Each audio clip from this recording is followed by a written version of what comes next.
Bonjour à tous, c'est Vivi Moon. Je vous présente les cartes créatives pour inventer des histoires et grandir en confiance de Lise Bartoli.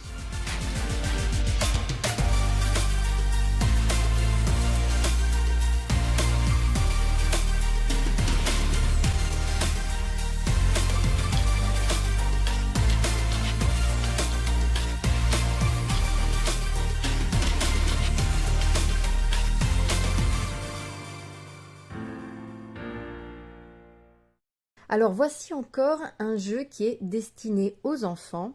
Alors sur la boîte, il est écrit que c'est pour les 3 à 12 ans. Euh, Personnellement, 3 ans, je trouve ça un peu tôt par rapport à ce qu'on demande de faire aux enfants. Mais après, c'est évidemment à chacun de juger en fonction de comment son enfant a évolué, hein. Bien sûr, un enfant de 3 ans sera peut-être plus éveillé qu'un autre, etc. Donc là, après, c'est à vous de juger. Alors, je vais vous lire un petit peu de quoi il s'agit.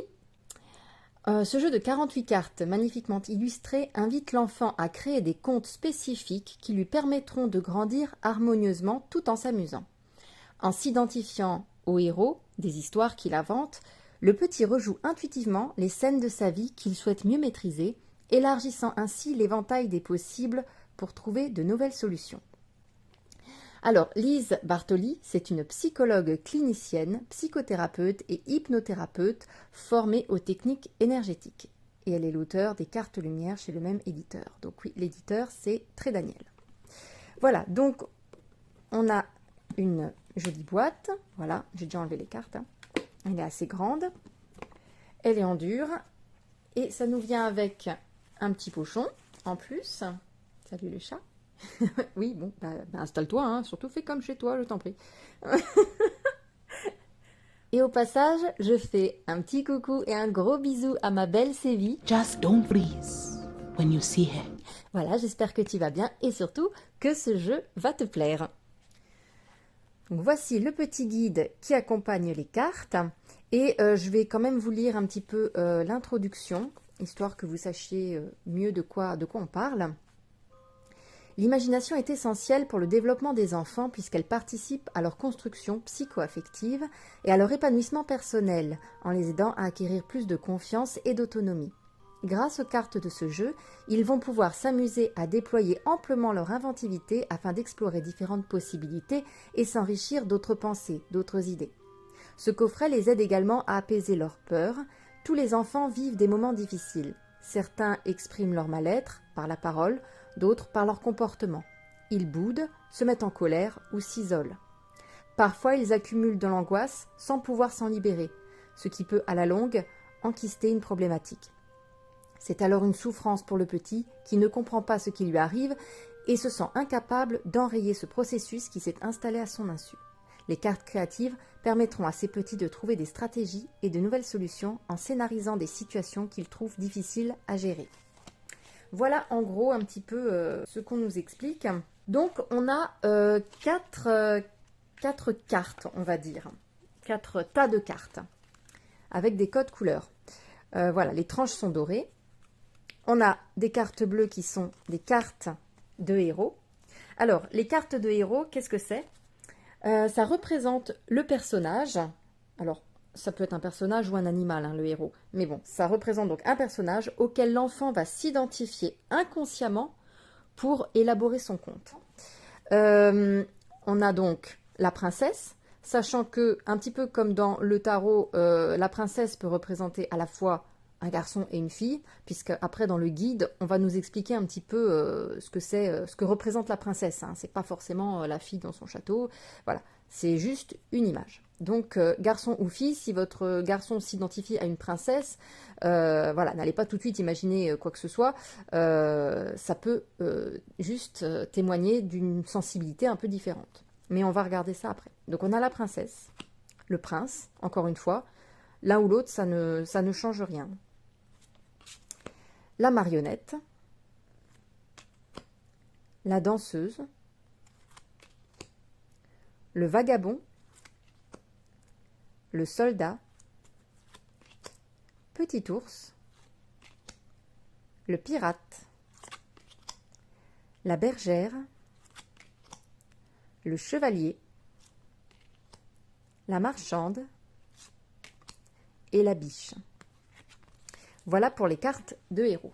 Ensuite, on passe aux cartes rouges qui sont le problème du héros. Là, le problème du héros, ça met en exergue la difficulté ou l'émotion donc du personnage fictif en lien avec ce que l'enfant vit dans la réalité. On va voir quel genre de problème l'enfant peut être confronté. Il a peur, par exemple. Donc là, encore une fois, on a une fille, mais il a peur, on parle de l'enfant. Voilà, on a mis une fille, on aurait pu mettre un garçon. On se moque de lui. Il n'ose pas. Il est triste. C'est injuste. Personne ne l'aime. Ou en tout cas, c'est ce qu'il imagine, n'est-ce pas? Il est en colère. Il n'y arrivera pas. Il se sent différent. Il est stressé. Il est déçu. Et il fait tout de travers. Encore une fois, peut-être qu'il ne fait pas tout de travers, mais c'est l'impression qu'il a. De lui-même, en tout cas. Ensuite, nous avons des cartes oranges qui sont les cartes des alliés. Les cartes alliées, en fait, elles personnifient l'inconscient de l'enfant, c'est-à-dire la partie qui sait tout. C'est la partie qui détient des informations essentielles que l'enfant a inconsciemment en lui, mais qu'il ne sait pas. Donc ce sont des aides qui soutiennent l'enfant dans son processus d'apaisement. Donc le petit peut leur parler et s'inspirer de leurs conseils pour trouver une solution. En allié, nous avons la gentille sorcière, Pégase, le cheval ailé, le lutin, l'elfe, la fée, le magicien, le génie, la licorne, la sirène, le messager, l'ange et le sage. Et pour finir, nous avons un tas de cartes qui représentent les objets magiques en violet.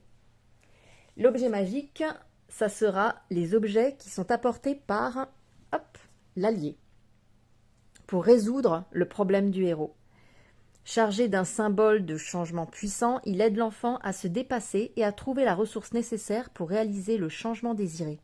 Étant donné que le héros en sort grandi et transformé positivement, l'inconscient enregistre donc cette nouvelle solution et accomplit la transformation dans la vie réelle du petit. Du moins, c'est ce qu'on espère. Voici les objets magiques. Le parchemin codé. La porte secrète. L'épée de lumière. Le lotus épanoui. L'anneau d'or. Le coquillage parlant. Le chaudron ensorcelant. La boule de cristal. Le miroir enchanté. Le bouclier d'argent. Le sablier d'étincelles. Et la baguette magique. Voilà. Donc en fait, ce qu'on fait, enfin, après chacun fait comme il veut, hein, mais voilà. On a donc l'état, ici, en sorte que vous voyez bien. Voilà. Et hop, on mélange. L'enfant va ensuite choisir une carte. Voilà. On va en choisir une, comme ça vous aurez un exemple. Voilà. Donc ça, c'est la carte qui va représenter l'enfant. Ensuite, la carte qui représente ce qu'il traverse, la difficulté qu'il traverse. D'accord?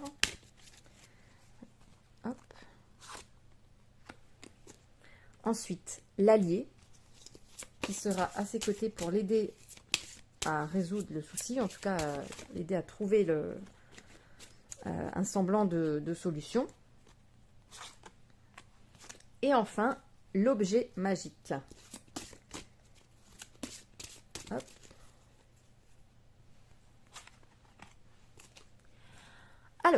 l'enfant va ensuite retourner soit toutes les cartes en même temps, soit une par une.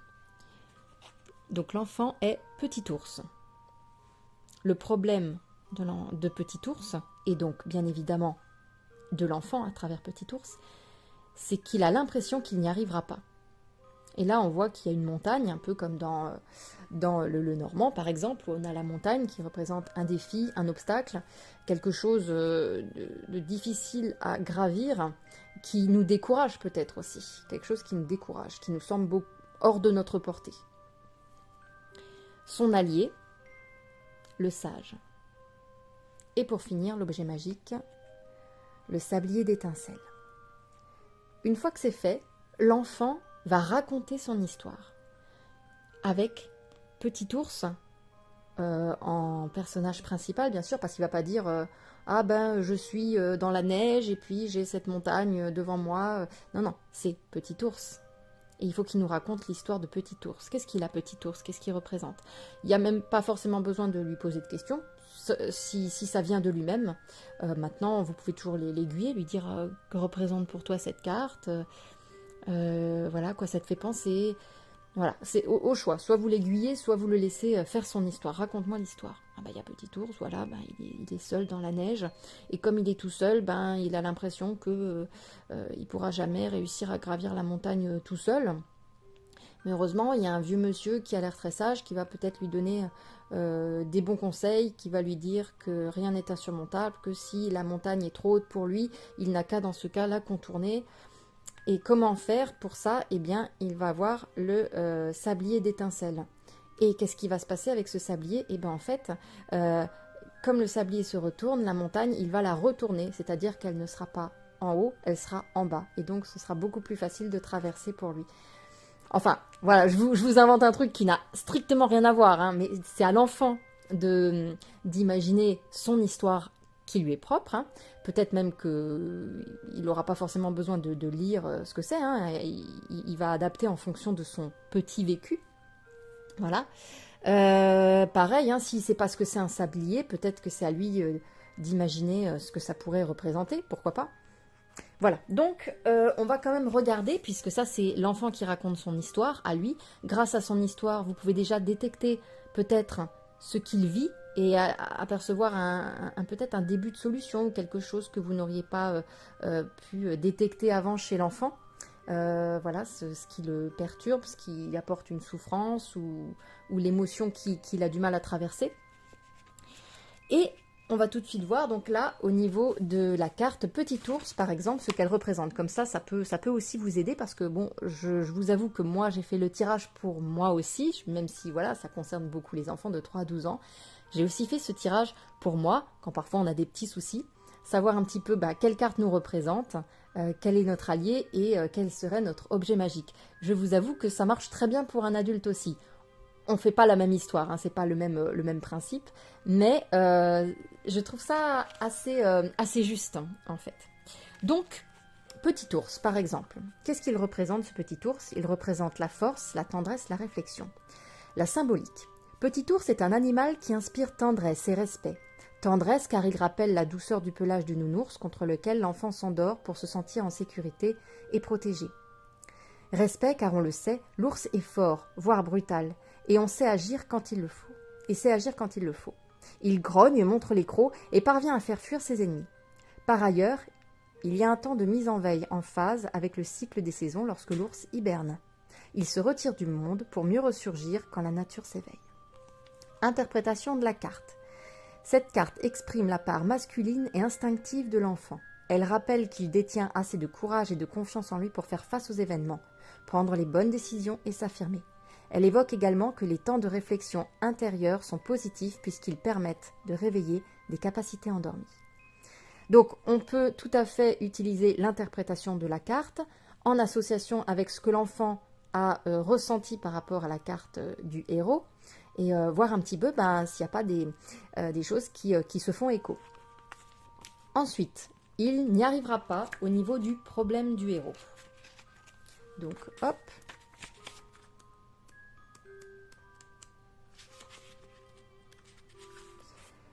La symbolique.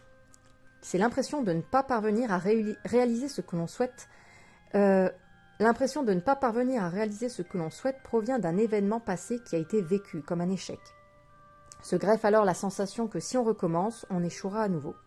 Faire des erreurs est naturel. C'est même une étape normale du processus d'apprentissage puisqu'on comprend ainsi ce qu'il ne faut plus faire. Il ne faut toutefois pas rester bloqué sur la défaite. L'interprétation. Cette carte indique que l'enfant est tiraillé entre l'envie d'avancer et la peur de ne pas pouvoir atteindre le but désiré. Il stagne dans l'attente que les choses changent toutes seules, ce qui engendre une terrible frustration doublée d'une baisse de l'estime de soi. Il évite les situations qui pourraient le mettre en échec. Ainsi, il ne s'expose pas au jugement de ceux qu'il craint de décevoir. L'histoire symbolique lui permettra de relativiser et de porter sur lui un regard bienveillant. On passe ensuite au sage qui est l'allié. Qu'est-ce qu'il représente donc ? Son enseignement, c'est la compassion, la symbolique du sage. Le sage est un maître dont la connaissance est infinie. Son désir est d'installer la paix et l'harmonie en lui et autour de lui. Il écoute chacun avec une profonde empathie et respecte l'opinion de tous. Quand il prend la parole, c'est pour délivrer un enseignement qui invite au respect et à l'action juste. Et l'interprétation. Le sage donne à l'enfant accès à des informations inconscientes qui lui permettent de gérer les conflits intérieurs sans porter de jugement. Il peut ainsi mieux comprendre les erreurs passées pour ne pas les reproduire et se remémorer ses succès pour s'en inspirer.